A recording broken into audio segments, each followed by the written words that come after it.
Hello everyone and welcome back to my channel.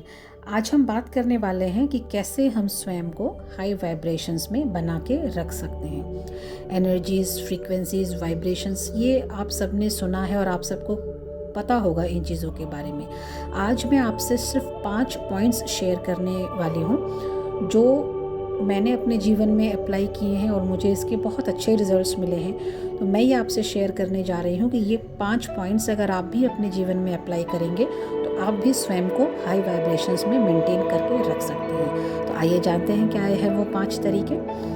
तो सबसे जो पहला पॉइंट है वो है हमें लो वाइब्स कन्वर्सेशंस जो होती है ना उसमें इंगेज नहीं होना। जैसे कि गॉसिप, कंप्लेनिंग मोड में रहना या फियर में रहना, जैसे कल क्या होगा पता नहीं, आगे क्या होने वाला है, मेरे हिसाब से चीज़ें चलेंगी कि नहीं, कल ये सिचुएशन बदल गई तो क्या होगा। तो इस तरह की जो सिचुएशंस होती हैं, ये जो थॉट्स होते हैं, उससे हमें स्वयं को बचा के रखना होगा। ये हमारी जो फ्रीक्वेंसी है इसको बहुत डाउट में ले आती हैं, लो कर देती है।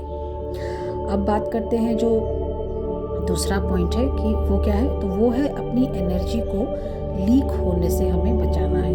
अब एनर्जी कैसे लीक होती है, तो जो एनर्जी है वो ऐसे लोगों से अगर आप मिल रहे हैं या ऐसे लोगों के संगति में आप रहते हैं जो अपनी विचारों से कह लीजिए या अपनी आदतों से आपको कहीं ना कहीं एक नेगेटिव जो फीलिंग होती है, मतलब अगर आप उनसे बातें कर रहे हैं उनके एनर्जी फील्ड में तो आपको बहुत लो फील होगा, बहुत नेगेटिव फील होगा। उससे ऐसी स्थिति से हमारी जो एनर्जी है वो बहुत ड्रेन होती है, लीक होती है। हमको ऐसे लोगों से, विचारों से बच के रहना है। अब बात करते हैं जो तीसरा पॉइंट है वो क्या है, वो बहुत इम्पॉर्टेंट पॉइंट है, वो है माइंडलेस कंटेंट को कंज्यूम करना।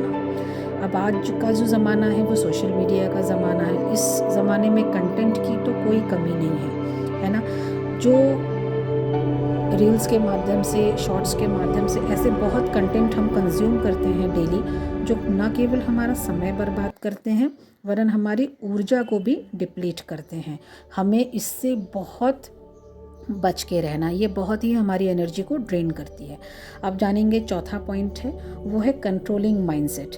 कंट्रोलिंग माइंडसेट क्या होता है इसको थोड़ा सा समझते हैं। कंट्रोल करने की जो प्रवृत्ति होती है वो कहीं ना कहीं जो फियर यानी डर का दूसरा रूप होती है। यानी किसी भी परिस्थिति को या जो उसका रिजल्ट कह लीजिए या आउटकम वो हमारी इच्छा अनुसार हो, इसको कंट्रोलिंग माइंडसेट कहते हैं। मतलब मैं जो चाहती हूँ, मेरे एक्शन के जो रिजल्ट्स हैं वो बिल्कुल मेरी इच्छा के अनुसार हों, जो संभव ही नहीं। हमको केवल, हम मनुष्य जो हैं वो केवल अपना कर्म कर सकते हैं, उस पर ही हमारा कंट्रोल है। तो इस कंट्रोलिंग माइंडसेट से भी हमें बच के रहना है। ये भी हमारी एनर्जी को बहुत डिप्लीट करती है। अब बात करते हैं last but not the least, आखिरी पॉइंट की, जो है स्वयं पर डाउट करना। हम कितना भी अच्छा काम करें, हम कितने भी पॉजिटिव माइंड में रहे, डीप इनसाइड कहीं ना कहीं एक डाउट हमारे अंदर रहता है और उसी की वजह से हम लोगों का एप्रिसिएशन ढूंढते हैं कि 5 लोग अगर हमको बहुत अप्रिशिएट करें तो हमें फील गुड होता है। वो कहीं ना कहीं इसी बात का सूचक है कि हमको स्वयं पे